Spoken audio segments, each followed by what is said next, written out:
my wife's a garage sale collector. She's at every rummage sale you'll ever see.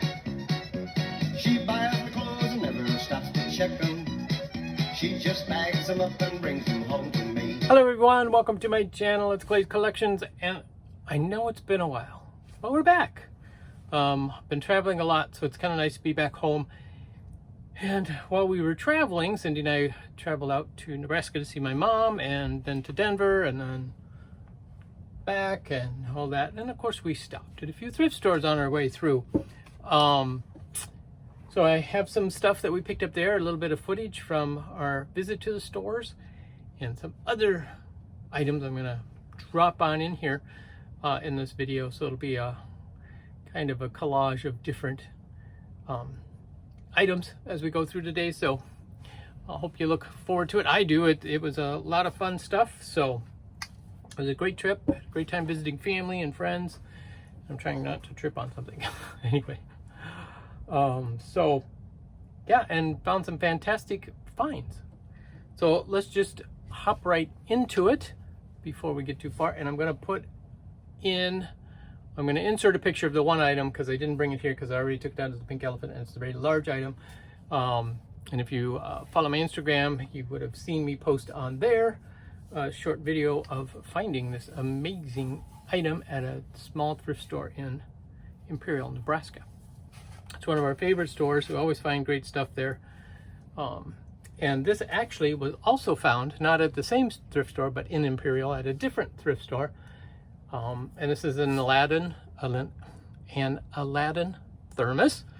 I hadn't seen this pattern before, and I really liked it. So I thought, well, that could be a good thing. So I bought that. And of course, as many of you know, I'm going back to work full time. So I don't need too much stuff to sell. So I'm trying to limit the amount of stuff that I find. Well, you know what? While I'm still in Nebraska, let me just finish these. Found this mug at that same thrift store in Imperial, Nebraska for $1. This mom mug. It's in great condition. Looks like it's got a chip there, but it doesn't. It's just a piece of glaze that dripped over in a different color. So it's almost a drip glaze. But it's still got its original tag on the bottom. Made in Japan. Just a beautiful little mug. And then, all right, I'm going to insert some footage here of when I found this one.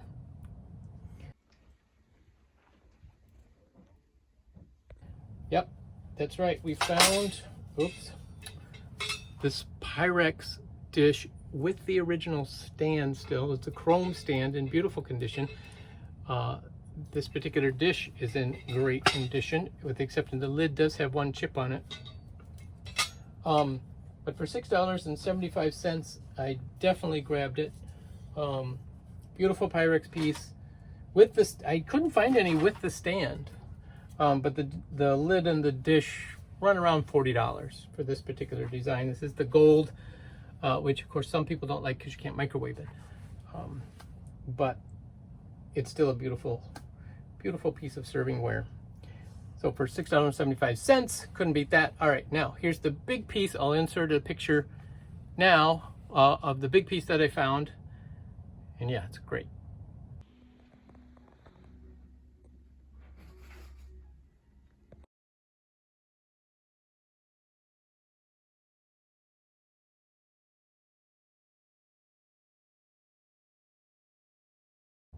So as you can tell, it is a 32-inch swung base glass. I couldn't find the manufacturer for this particular one. There's not too many that are 32 inches.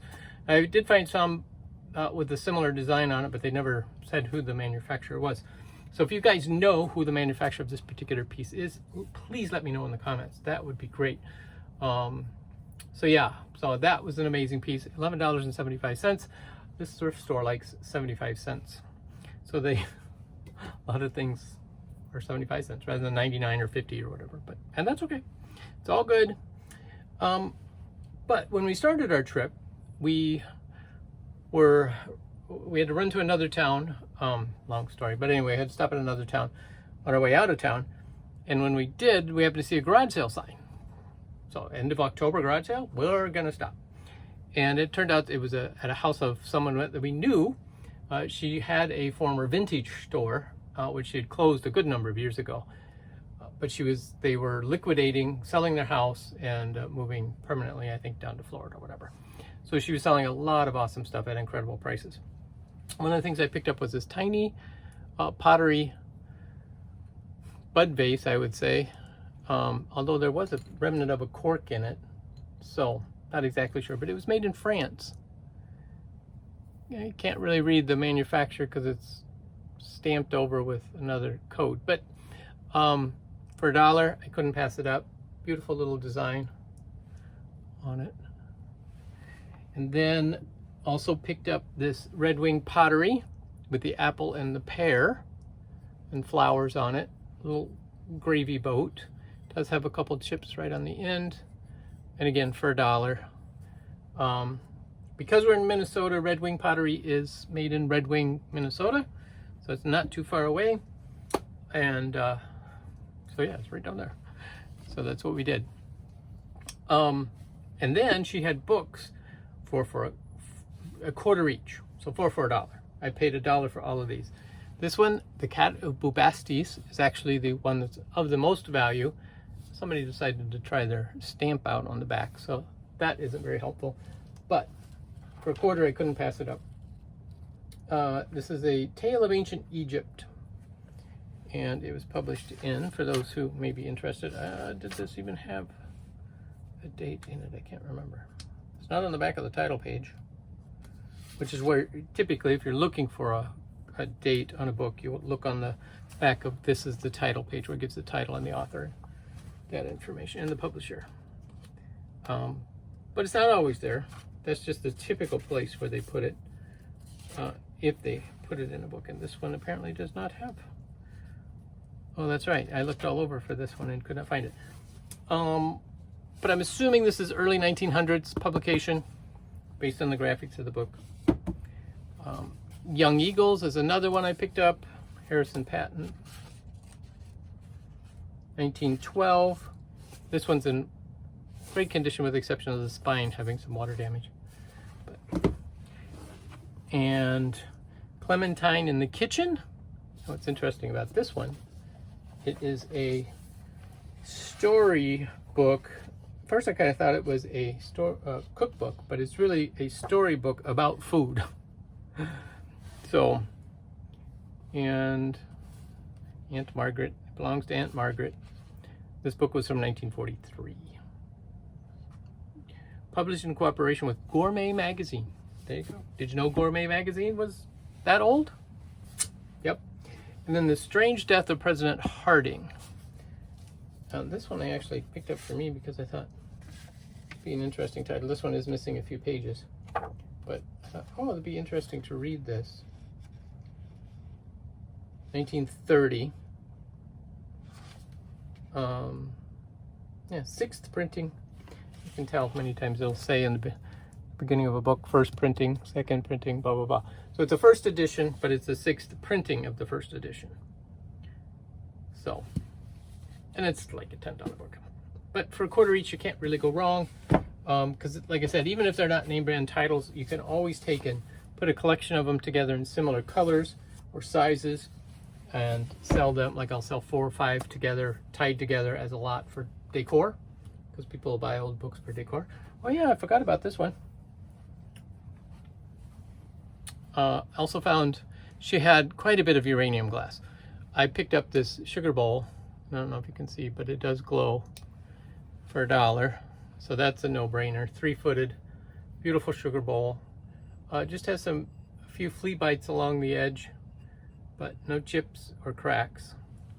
So great piece. And then, I'll just show you some scenes here of some of the things that we saw. So we took the dog for a walk, and one of the things you see in the town that my mom lives in is this huge grain elevator. This is Nebraska at this time of year, which is the end of October that we filmed this. They are doing grain harvest. So these elevators are quite busy with trucks coming and going. And this one is right on the railroad tracks. So as the trucks drop off the grain, then it gets loaded into railroad cars and off it goes.